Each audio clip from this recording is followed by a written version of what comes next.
Okay, we are live. Hello, everybody. This is Fit with Leigh, back after a long hiatus, and I'm here with Dani. So, Dani has been a ballroom dancing judge, and she's an empowered movement coach. I'm so excited to talk with her. And as an added bonus, Dani and I are classmates, same high school graduating class. And we are now reuniting to talk for the first time in a very long time. So, everybody, little internet applause for Dani. Yay! Thank you. My God, Okay. I know we were just gushing about how good it is to see each other after so long. I know. I love this girl, everyone. She was the coolest person in high school. And to reconnect after all this time and find that she's doing these amazing, interesting things, and also kind of in the vein of fitness, like what I'm interested in, is so the serendipity. The connection is just shocking. So Dani, for everyone out there, could you do a little quick self intro? For sure. Who So, are you? my name is Dani. I live in Grand Rapids, Michigan currently, but I am I call myself a dance traveler because I don't stay in one place for very long. Um, I've been dancing ballroom for, well, basically since I've known you. That was kind of the big thing. Like the year after high school, I was like, you know what, I'm going to do some of this stuff. So I've been dancing ballroom since then, specializing in American Smooth, which is waltz, tango, foxtrot, Viennese waltz, and also some of the specialty club dances, such as like West Coast Swing, Nightclub 2, Hustle, like salsa bachata, like some of the Lindy Hop dances or the swing dances from the days of yore. But I dance everything. I really do dance everything. I'm certified to judge and to exam professionals, so they get certified through their own process of learning. And so I love my job. It includes a ton of little hats that I keep adding to that are completely unnecessary. One of which is I'm getting my certification in Pilates because I just love the physical health that it Mm, can bring and emphasize to the ballroom dance body that sometimes we just get so wrapped into, gotta do the choreography, gotta kick my leg up to the sky, gotta do that. And then we don't take care of our bodies. And we're on our feet, not just for our practice time, but in our teaching time and on our feet, like sometimes like 60 hours a week. So doing exercise, it feels like a burden sometimes to our bodies because we're dancing in high heel shoes sometimes. And mm, fortunately, in the past 15 years, like we've been able to have like a practice shoe as a follow or as a girl, like as a girl teacher. We have like 1.5 inches where that we have, but it used to be like the 2.5 to 3.5 inches, like all the time. So oh, fortunately, we're in a good era because they're like, you know what, that's not good for your back or your hips or your knees, and we're like, oh, thank God, because that's our livelihood. So I am focusing on Pilates to kind of help also just emphasize the physical health. And I've noticed the incredible mental health that goes alongside of it. So I've been extremely passionate about those things. I'm also a published author.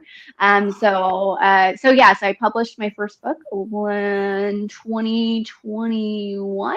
Yeah, December 2021. oh, And mid-pandemic. Wow. yeah, it was a passion project. So, I mean, what else were you gonna do when you couldn't like dance with people? So, so I was very, very happy to be able to add that to my list of things I do. But yeah, I mean, that's basically what I do.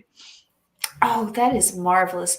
And I especially loved the emphasis on like health and well-being because many people in professions, where we move a lot, we just assume, oh, healthy. But there's so many components. And like you said, especially with the heels, even though it's getting better, like you need to be taking care of your body and your joints. And I love that you are connecting with that and helping other people also do what they do in a more healthy manner. Oh, and we got a little comment here. Pallavi, hello. Pallavi's from India. Hello, Leigh and Dani. How are you both? Happy to see you. Hello. I am good. So that was a marvelous self intro, and also catching me up on a lot of what you've been doing. So, could you talk a little about how you ended up in your current city, Grand Rapids, Michigan, USA? For those of you who Yes. don't know, I am in South Korea. I'm in Wonju. It's about a 90-minute car drive from the capital of Seoul. 2 hours if the traffic's bad. So, Grand Rapids, Michigan. Tell us about it. Yeah, so I ended up here because I kind of followed a dance partnership to this area, and I really do love Michigan. It's very beautiful.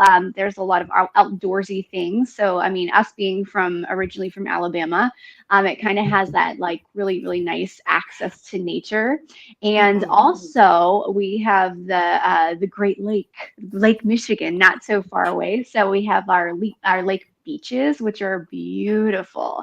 So yeah, but I followed a dance partnership here and still dancing with him. We're not quite competing because we're kind of focusing on just other things. Like I mean, I ever since I decided I was like, let's put the competing on pause. I love practice so much. Like it is Really? so yes, it is a process of like my own self education and like my own like how can I make this better, how can I add to my skill, how can I help other people versus the panic of like gotta beat all these people on the floor. Like it could change the mindset completely of like the competitiveness, which was really good for what I needed it for, but Mhm. into a more like still going into all the things that I'm into right now, which is more of like a holistic approach. Like, how do I feel? What's my mentality going forward? Like, how is this benefiting my mindset and my physical health? So, I mean, I'm loving it. Oh, that's marvelous. And, knowing when to take a step back, like you had mentioned previously before we started recording, wanting success, striving for achievements. And I am so much that person too. Like, I've just got to be achieving. And yet to take a moment to just love what you love. Like, if you enjoy practice, then you really do love it. And it makes me think of who was the gymnast recently that took a break during a big tournament or the Olympics or something. I think it Yeah, was Simone Simone Biles, Biles. and Hmm. I feel like she gave everyone permission to just rest. Hmm. Sometimes it's not what your body needs, it's not what your mind needs, and you have to know when to take that time off. Yeah. So that's what, can you tell me a little more about the dance partnership? Because I don't know the dance world at all. So Yeah. like normally do you find a partner for partner dance and you tend to stay with them for a while, or how does that Yeah. process work? So basically, it's kind of your partnership is a business partnership just as much as it is like, a collaborative, creative partnership as well. So because it's a business partnership, most of the time you want to stay with that partner for as long as possible so you can build your skills, your marketing with them, and then everybody starts knowing your name with their name. And so it's Oh, really, Fred yeah. and Ginger. Yes, Fred and exactly, exactly. If you said just Ginger, maybe because Ginger is a little bit less common, but like if you said just Fred, it'd be like Fred who, but Fred and Ginger, you know who those people are. So, so yeah, so basically to find a dance partner, it's just a lot of you have to be very connected into the world of ballroom dance so that if you're like, hey, I need a partner, you have coaches you can reach out to who travel and they're kind of accessible to everybody and everybody knows them. So they're like the connectors. So you can talk through them. If you work for a studio franchise, you can talk to your franchisee, and they, of course, will be able to make the connections that they think are going to be most beneficial for your personal career, and to also help their situation in their studio. So yeah, so for me, I stumbled across my first dance partner because he was actually he was the first person that found me. It was a very Patrick Swayze moment, like where it was very dirty dancing, where he like sees me from scratch. He's like, I'm gonna train you, and he was a five-time United States finalist in American Smooth, so he was like way up there, and I had no idea what I was doing. And so he just groomed me from scratch to like he custom built me to fit what he wanted to dance. And I was like, okay, that sounds like fun. I guess I'm not doing anything else with my life right now, so that sounds like a good idea. So that's what got me into ballroom initially. And so when that partnership dissolved, because well, he passed away actually. So when that dissolved, yeah, it was very sudden on the dance floor at a competition. So when I was ready to kind of like go, like, you know what, I've got to keep moving. I got to keep, otherwise I'm just going to be stuck here forever. Then I did reach out to coaches, and they were like, why don't you try this partner? And because of that catastrophe, I was able to. I had a lot of people all over the country, all over the United States, reaching out to me like, how can we help? What can we do? And so I had the opportunity to move anywhere, to have any dance partner that was available. So it was like it was like, oh gosh, that's kind of a blessing in disguise, because I could almost start from scratch in a place that didn't remind me of him. So I was like, okay. So that's when I moved to Chicago, and I was in Chicago for many, many years. And I went there specifically because I knew, not just for the dance partnership, but also because the business skills I was going to learn from the person that I would be working for. And so I decided to make that more like, you know what, I like, if as much as I'm dancing, it's partner dancing, it's ballroom dancing. And even if I get really invested in this partnership, it goes really well. I know the worst case scenario here personally. So I'm going to get really good at knowing how a studio runs, understanding how to become like a coach, how to be really like a very effective communicator and teacher.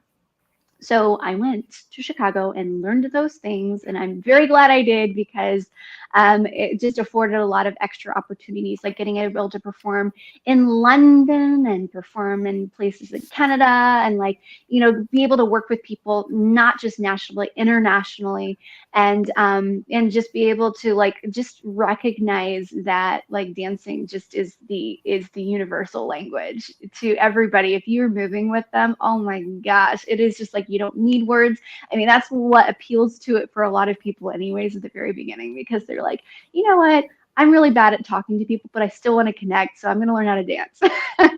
Oh So wow, yeah. that's just amazing, and the way you moved on from loss is just mind blowing. I love that you had so much support from the dance community, that everyone was there for you, and Mm-hmm. that you also saw like the silver lining, or the opportunity to move forward. And I also love just everything about you, but how you were going for the business training and the business acumen. Like, these are the skills I need to learn about marketing and teaching and networking. And you went into a place where you could learn those things. That's so fantastic. So we had a question here. Paolo said, is it good to move to another city? So Dani, in your experience, do you think that a move to a new city is a good fresh start? You know what? Like, I know it's not for everybody. That is totally my speed. I love having just different experiences and understanding different cultures. And if you travel, then you understand that even just being somewhere for a week, you're like, oh my gosh, there's so many different nuances to this community. And so being able to do that for yourself in like a longer term, I think it's absolutely just it helps form your mind, it creates these incredible facets of understanding people, and I just absolutely love that. And yeah, like, it's really good too, because I think that sometimes when we get a little complacent with where we live, we actually don't know what we want or what we love. We just kind of accept what's come to us. And so being a little bit more flexible, or having the ability to just say, I like this, I'm going to stay here, or like, you know what, I have options. Let's try something else out. I do really personally enjoy that. I would absolutely agree. Even I've been living in South Korea for 9 years, but even within Korea, I've moved cities a few times, Hmm. and Uh, and when I have moved, it just takes you right off of autopilot. Like nothing is taken for granted anymore. You have to, only the things that are core to you and key to you are going to stay with you in the next city. And it shows in like how you try to reset up your patterns. So I think I would recommend it to anyone. Like if your choice is between staying in the city you are and moving for work, um, move. You don't Yeah. know the you that you will become if you change Yes. your space. Yes, if you And have the ability to. I mean, I know that some people are oh like yeah, tied to their families and there's other things, but I think that if you are flexible, if you have like, flexible strings attached to your life, might as well, right? I like that because we all do want strings. Like we need the family and the friends and the connections. Hmm. Absolutely vital. But I loved your phrasing of flexible strings. Like, Hmm. we could still see each other if I'm in a different city. Oh, and we had another question here. This one from Pallavi was how to make good friends online and how long have you known each other? So normally I interview my friends in Korea or online friends or people that I've met a few times. But in this case, Dani and I have known each other, I want to say since elementary school, because I feel like we saw each other at some of the events and things growing up, but Yeah, definitely since middle close, school.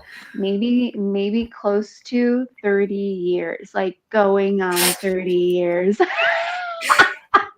I just realized you are probably one of the people in the world outside my family that has seen me at the youngest ages. Like there's people from my tiny hometown, and there's people from our school, and like that's Hmm. it.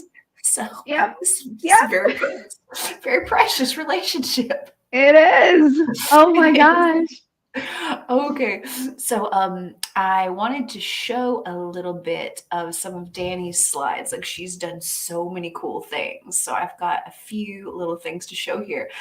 So in this first slide, we got two pictures. Can you talk to us? Can you talk to me about what's here? What's the picture on the left with like the really fancy costumes? Yeah, so one of my highlights of my career was being sponsored, just like race cars. We dress in these gorgeous gowns to compete, and so those gowns are anywhere between $3,000 to $12,000 normally, retail. Yeah, and they're very expensive. They're made high quality material and stones. They're covered in jewels, and Oh, I had the fortune to be sponsored by quite a couple amazing companies. One of which was Designs to Shine, which to me was like. It was like wearing art. It was amazing. Maria McGill, who owns it, she is absolutely one of the most stunningly perky, fabulous women, and cute little blonde. Of course, I felt I resonated with her, and she like would use my images for her marketing. So if she got a good image over at a competition, I was actually one of their poster children, and I was very, very proud of that. So that was a poster that was up over at Ohio Star Ball, which is one of our national competitions, which is one of the big ones. So, yep, my picture was up for their advertisement. And so I was very proud of that moment.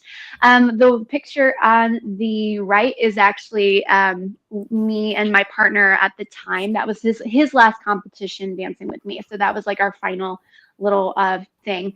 And we won in our hometown. So that was like a very big moment for us, and really nice to, like, of course, take the gold when we're surrounded by people that we love. So that was a really, really proud moment. oh, how precious the those moments of performance, those big wins. They feel so good. Um, Mm-hmm. the because I'm in the bodybuilding world. I'm not yet at the highest level. I've just done evening gown so far, prepping for a bigger competition. But it's such a rush that Yes. that kind of thing. And what's this one looks like? Looks like we got some fitness videos or TV So appearance. TV appearance on the Steve Harvey show. That was my national TV dance debut, was dancing hip hop. Go figure, hip hop on the Steve Harvey show. And this was with the girl in the center, Whitney. I cannot remember her last name at the moment, but she has this huge body positivity campaign. And so she was on the show, and they decided to surprise Steve Harvey with this flash mob, and so she was like, and so he knew that she was going to be dancing a little bit because that was her big thing. It's like she's like, I'm a big girl, but I love to dance. I'm going to still move my body because I love it. And so so she wanted some backup dancers, so I got to dance backup for her. And then what Steve Harvey did not know is, of course, in the wings and in the audience, all the people had learned the dance that actually me and one of my friends had choreographed. So we actually choreographed the second half of that. So that was not just like my TV dance debut, national TV dance debut, but it was also my choreographical debut on national TV. So so that was pretty big moment. And on the Steve Harvey show. Why are you so cool? Why are you so cool? Oh my gosh. I love it. I love it. It was fun. If I could do that kind of stuff, I love TV production. I love movie production. If I could do something like that, like my next little thing, oh my gosh, like that would be amazing. My next little achievement. So cool. It would. Okay, so we got hello from my friend Layla in Saudi Arabia. Hello. And let's see, just some greetings. I hope you're doing well. And Pallavi wanted to say that you're amazing, which I absolutely agree with. I do agree to that. And so we had one more here, and I love everything about this picture. This just the level of flexibility, the level of athleticism that this takes is just chef's kiss. So where are we? We seem to be outside, like performing in an open venue. Yes. So this is very rare. Normally we're stuck in hotels and like the big conference center ballrooms. So this was an opportunity. There's the only professional ballet in Michigan is in Grand Rapids. So the Grand Rapids Ballet had their I guess it was like their 50th anniversary, something really huge milestone. So they had this dance festival, and they asked for the local Arthur Murray's, which is the company that I work for. They had the local Arthur Murray's participate. And so the owner of the studio, she asked me to choreograph some numbers for the staff so that they had a couple formations. And then this is my dance partner, Troy Baton.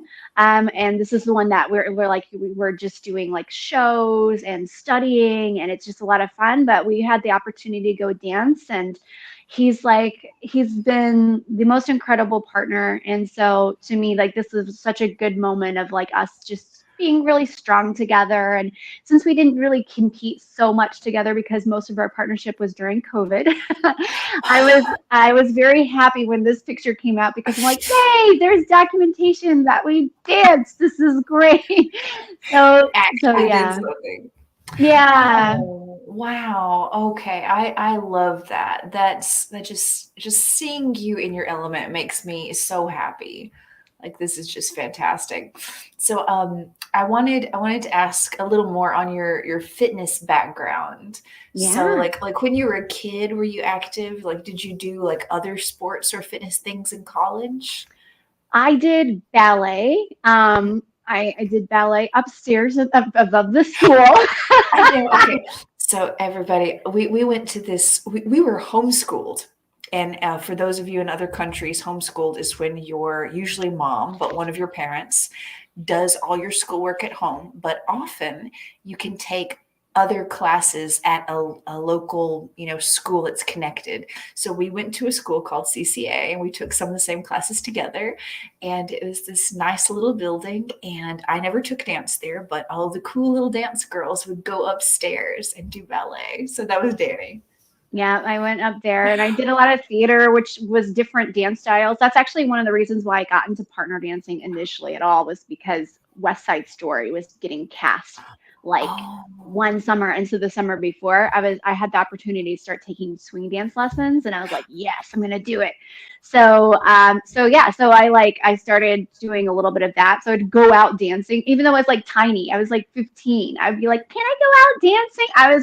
I don't know. Anyways, I was doing theater, doing ballet. I liked being outside. So I didn't understand that all of that stuff would be the equivalent of like working out, like fitness, because it was just like something that I did. And so there was no emphasis by anybody in my life on like taking care of your body and that's a priority and things like that.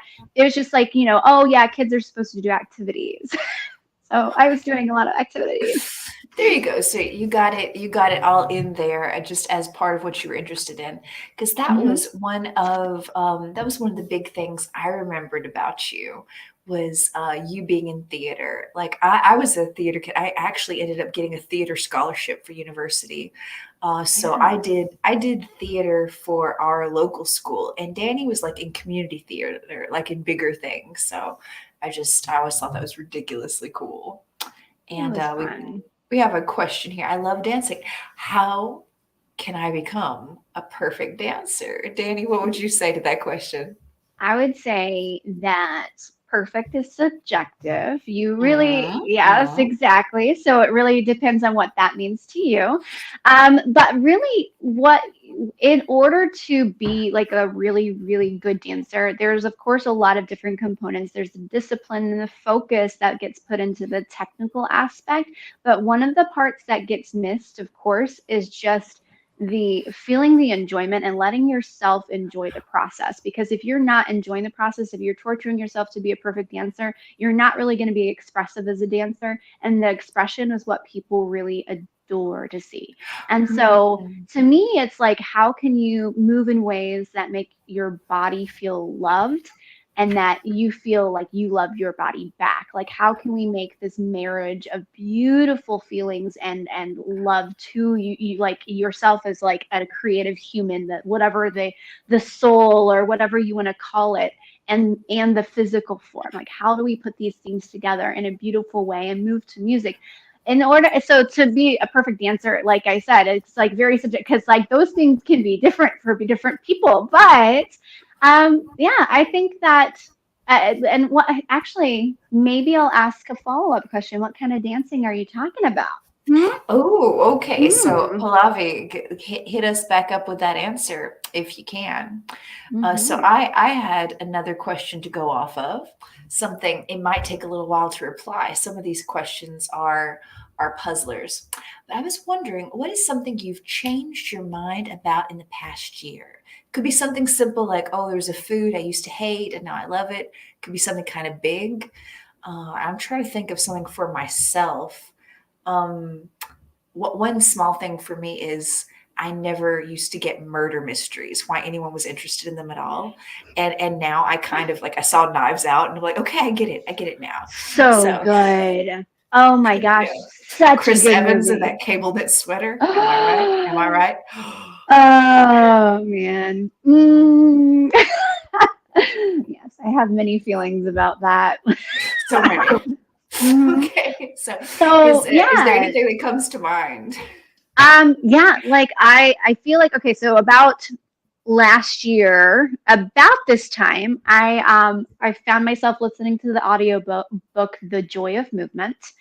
And I had already been starting my Pilates certification, so I was already starting to implement more of the like health conditioning fitness into what I was offering as a dance instructor. So I was already planning on like, okay, this is a different direction in the way I want to form this.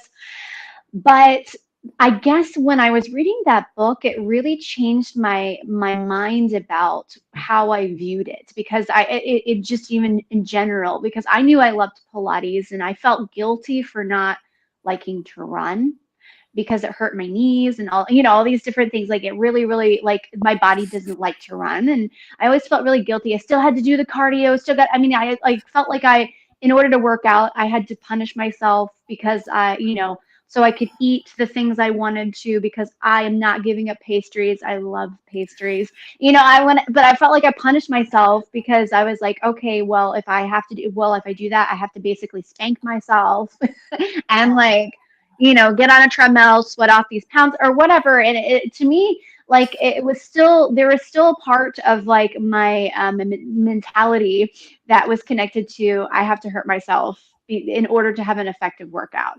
And I've completely changed my mind about that. I'm saying absolutely not, unless you're actually pushing yourself like Leigh, like to push yourself to get to these huge, like I'm going to pose in a bikini goals. Like if you're going for something like that, that's very specific, and like I don't know if you have to do weigh-ins or what you have to do for your stuff. But yeah, like unless you're like, those are very, very specific things. I think for your own, most people do not have those specific things. Most people just want to like look good when they go to the beach, or they want to, lose a couple pounds. Like they're very simple goals. And I mean, when you kind of look at like how you can achieve it physically. So I think that my mentality is absolutely changed, because I do not believe in like harsh diets. I do not believe in diets. I don't think they're sustainable unless it's something that you absolutely love. You try something, you're like, oh, I love this so much. This is going to be my everyday life. That's awesome. Do that. Please do that. That's awesome. I do not think that they're sustainable for the long haul. So eating healthy, like I think that's definitely a priority, but find it in the way that you love to eat. Because Oh, yeah. And absolutely. yeah, and move in the way that your body wants to move, because not everybody's body wants to run. Not everybody's body likes to like lift heavy weights.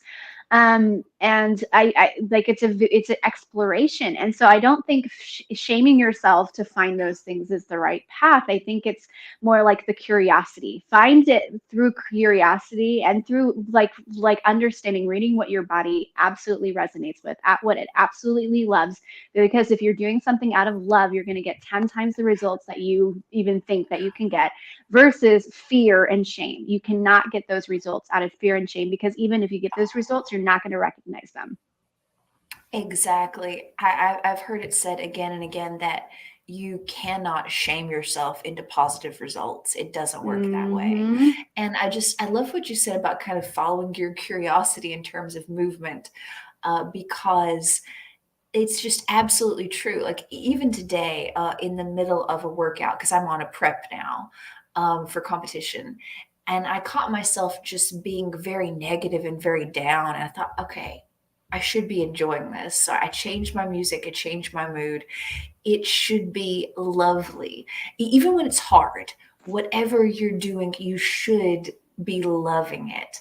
So, nobody beat yourself up for not liking swimming or running or lifting. Whatever you don't like, there is an alternate thing that you do like that just brings you so much joy. Do that thing. and Mm-hmm. and you'll be a lot better off. Thank you. That was fantastic. That's fantastic. Good thing that you changed your mind about Dani. It's the first time I've seen a dancing judge. I know. Isn't she cool? This is my high school friend. She's so cool. And Pallavi said, I'm from India, so I want to be perfect in classical dance and some hip hop. Okay. Oh. Oh, and let's see, we got one from Evan, my friend Evan. He's awesome.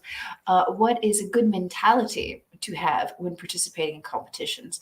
Because Dani, you've competed a lot. What did you find was the key? What kind of mentality do you have to go into to not be in a bad place, to be in a positive place? Right. So kind of going back to the one that did the follow up for the questioning with the like, how do I perfect my dancing? If everything is in the basics, like spend all the time you can in the basics, and everything is a variation of the basics. So if you're really good at that, you're good at anything. So that's just kind of like an overall good mentality when participating in competitions. Same thing. Like Okay. everything is in a basic, like if you're preparing for that. And this is more of like the mental preparation physically. So the outward preparation is definitely spending a little bit more time in the basics versus trying to perfect this really harsh, intense choreography. If you feel like something's going wrong there, go back to basic, like what is this a variation of? So let's go explore that. Okay, great. Now that that feels good in a basic, what is the basic component we can put in that? And so that's a really good little strategic way to get physically prepared. Mentally, though, when you're going into that preparation for a competition, it's so good to remind yourself that you're only competing against yourself, only always. As soon as you compete and you think it's against anybody else, you are doomed. You're going to be like, oh gosh.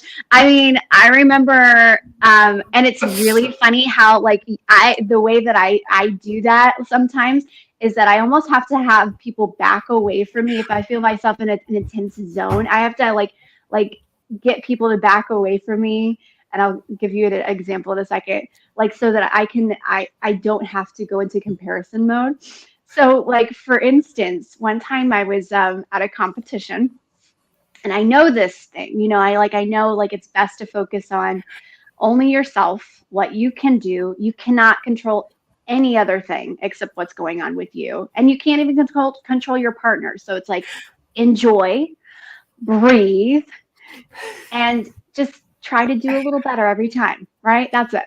So I was at a competition and we were getting set up, and in a ballroom competition, unlike Dancing with the Stars or some of the shows that have like the competitions where they get the scores at the end, we dance on the floor together. We start getting eliminated, right? So we're dancing the same music. We don't know what the music is. We know the tempo and we know the time signature. So we prepare it like waltz. Okay, got it. We have this waltz prepared.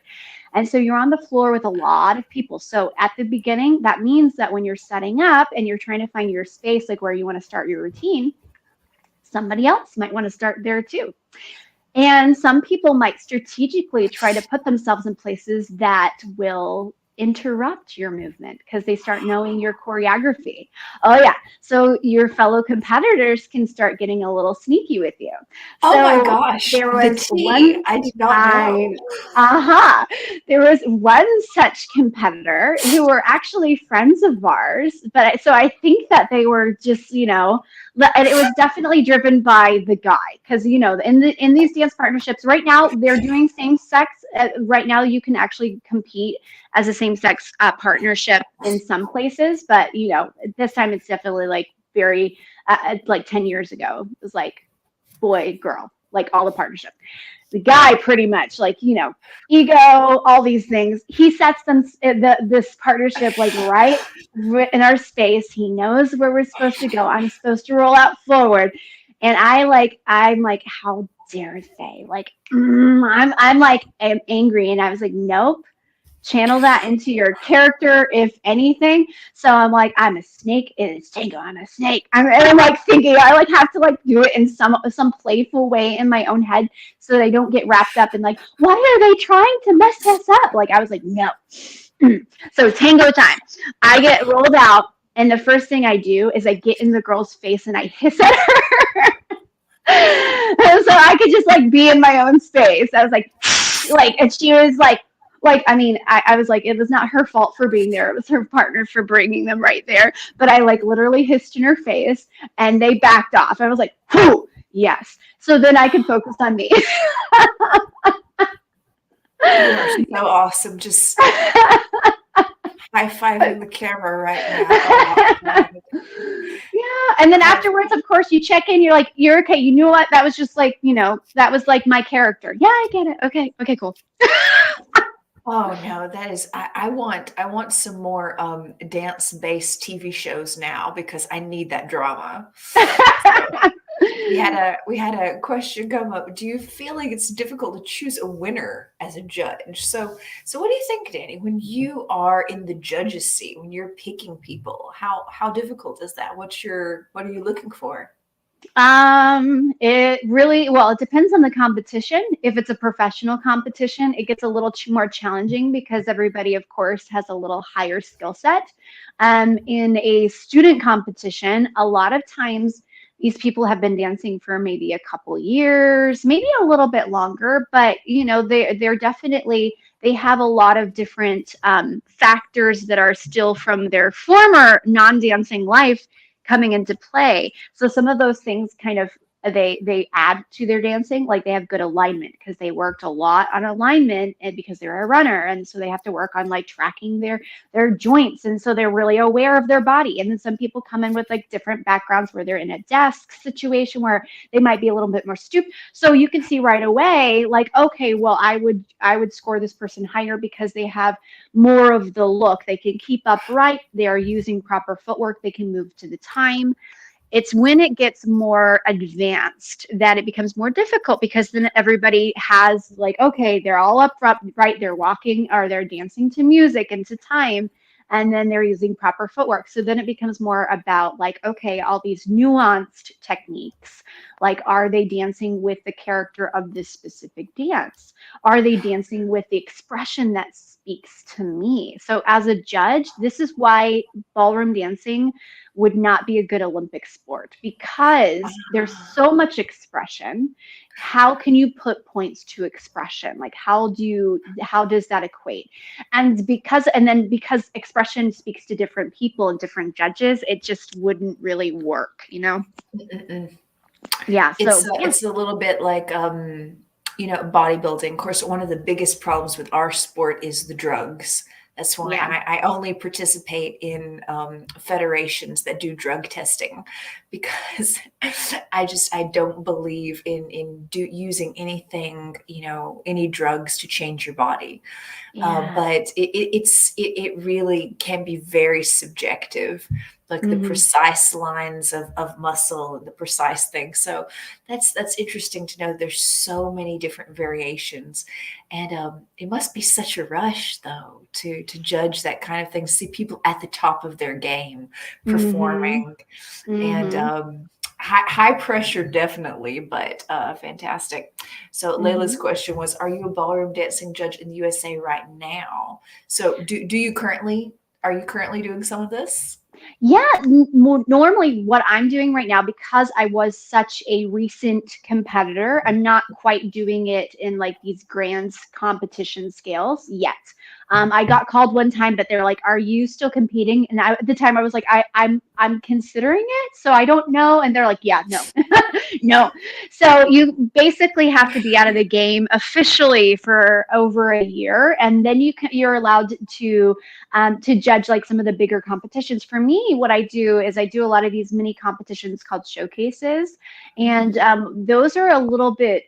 They have competition divisions, but the majority of the time is they're looking for feedback, and they're looking for being scored against their level. So that means that you could have 5 people dancing at the same time, and at a showcase, if it's just being like it's being judged on a medalist system, which they call medalist, then I could look at them and they're like all doing exactly what they should be doing. So I'll give them like, okay, then they're doing like whatever grade that they would say, hey, A, B, C, A plus if they're doing really good. Like, okay, so there's a lot of those in the industry, and that's a really great, like I said, it's great for feedback for the students. That way they're feeling not quite like, oh, like a comparison to the person next to them. They're just wanting to know, am I doing what I'm supposed to do? And then that's great for them.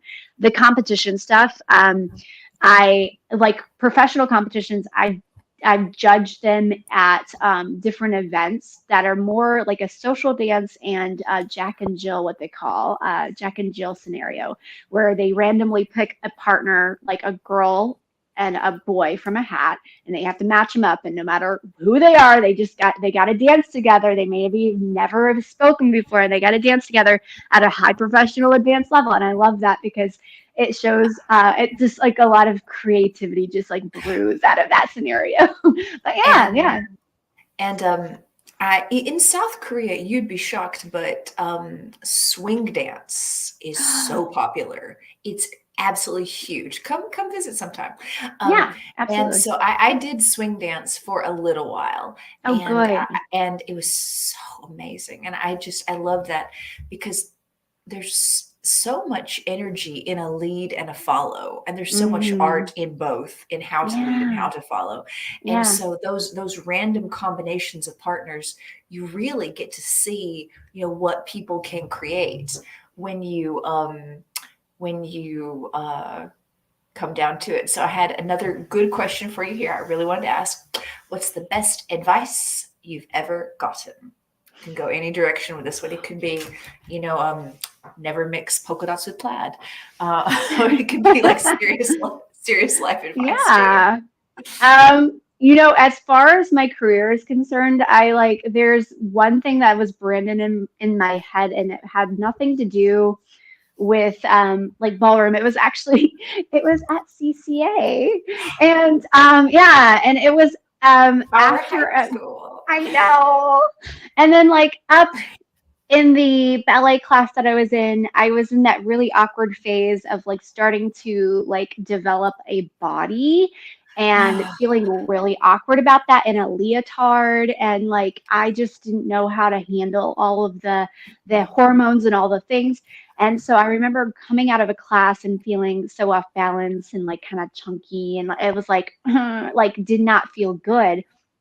So I was like crying in the bathroom, and then I was like waiting for everybody to leave, and so I was like listening, and so finally I like got out of the stall when everybody left, and then I was at the sink and like trying to like figure out, like just washing my hands, washing my face, like trying to cool myself down, and like still like I I'm just not good, like in the mirror.